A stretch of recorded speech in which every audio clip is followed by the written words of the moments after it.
আটলান্টিকের অদৃশ্য হাইওয়ে, রহস্যময় jetty stream ও বিমানের গোপন পথ। বিশাল আকাশে উড়ে বেড়ানো বিমানের রুটগুলো খেয়াল করেছেন কখনো? প্রতিদিন প্রায় ১৫০০ বিমান আমেরিকা থেকে ইউরোপের দিকে উড়ে যায়, আর এই বিশাল সংখ্যক উড়োজাহাজ আটলান্টিক মহাসাগরের উপর দিয়ে একটি নির্দিষ্ট পথে চলাচল করে। এই পথটি যেন উড়োজাহাজের জন্য একটি অদৃশ্য হাইওয়ে, যেখানে প্রতিটি বিমান একটি অপরটির থেকে প্রায় ৬০ কিলোমিটার দূরত্ব বজায় রেখে চলে, আর একটির থেকে অন্যটি থাকে ১০০০ ফুট উঁচুতে। অবাক করা বিষয় হলো, পুরো আকাশ খালি থাকা সত্ত্বেও কেন বিমানগুলো একটি নির্দিষ্ট পথেই আসা যাওয়া করে? এর পেছনের রহস্য কি? এই উড়োজাহাজের অদৃশ্য পথের ধারণাটি কিন্তু নতুন নয়। এটি প্রায় ১০০ বছর আগেই আবিষ্কার করা হয়েছিল।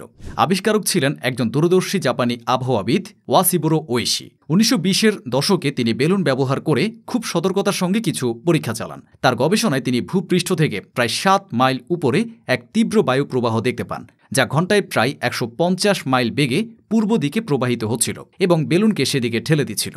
এটি ছিল জেটি স্ট্রিমের প্রাথমিক আবিষ্কার, যা সে সময় কেউ বুঝতে পারেনি এর বিশাল গুরুত্ব।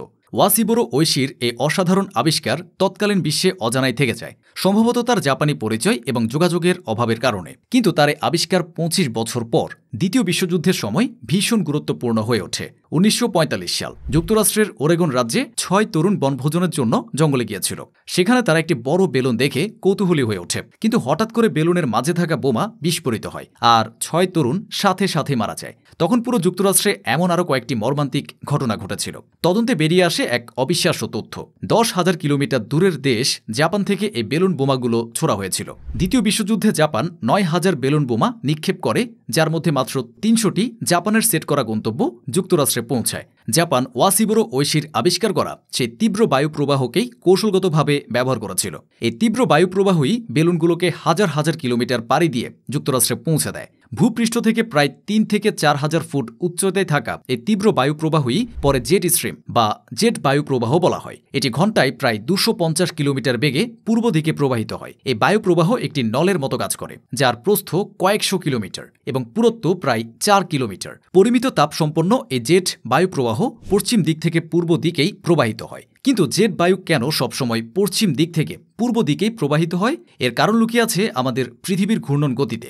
আমাদের পৃথিবী ঘণ্টায় ১৬০০ কিলোমিটার বেগে ঘড়ির কাঁটার বিপরীতে ঘুরছে, অর্থাৎ পশ্চিম দিক থেকে পূর্ব দিকে। পৃথিবীর এই ঘূর্ণন গতির কারণেই জেট স্ট্রিম পশ্চিম থেকে পূর্ব দিকে প্রবাহিত হয়। এটি একটি প্রাকৃতিক প্রক্রিয়া, যা পৃথিবীর বায়ুমণ্ডলের তাপমাত্রার পার্থক্য এবং ঘূর্ণন গতির সম্মিলিত প্রভাবে সৃষ্টি হয়। এবার আসা যাক বিমানের নির্দিষ্ট পথ ব্যবহারের রহস্য। যুক্তরাষ্ট্র থেকে ইউরোপের পথে বিমানগুলো কেন একটি নির্দিষ্ট পথ ব্যবহার করে?